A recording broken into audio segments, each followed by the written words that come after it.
So ngayon, tuturuan ko kayo kung paano gumawa ng straight through cable T568A. So step number 1, kailangan nating i-prepare ang mga tools at materials na ating gagamitin. UTP cable, RG45, wire stripper, crimping tool, and the last is LAN tester.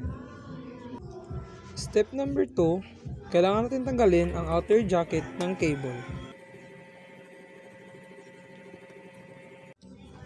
Matapos nating tanggalin ang outer jacket ng cable, kailangan naman natin putulin ang spline sa gitna ng twisted wire gamit ang ating crimping tool. So step number 4, kailangan nating untwist ang mga wire and make it sure na ito ay free from any damage.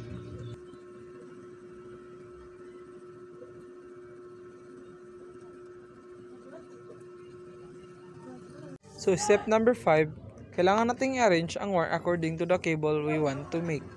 So first, white green, green, white orange, blue, white blue, orange, white brown, and brown. So step number 6, kailangan natin putulin ang mga wire at make it sure all are aligned.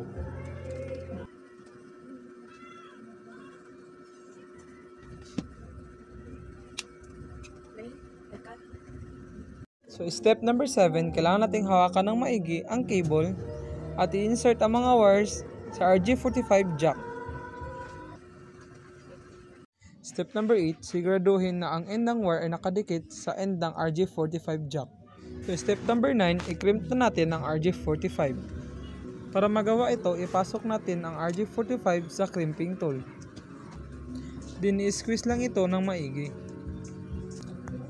So dahil straight through T568A ang ginawa natin, ang color code ng magkabilang wire ay dapat magkapareho. Last is step number 10. Ngayon ay gagamit tayo ng LAN tester para ma-ensure ang connection of both end of the cable.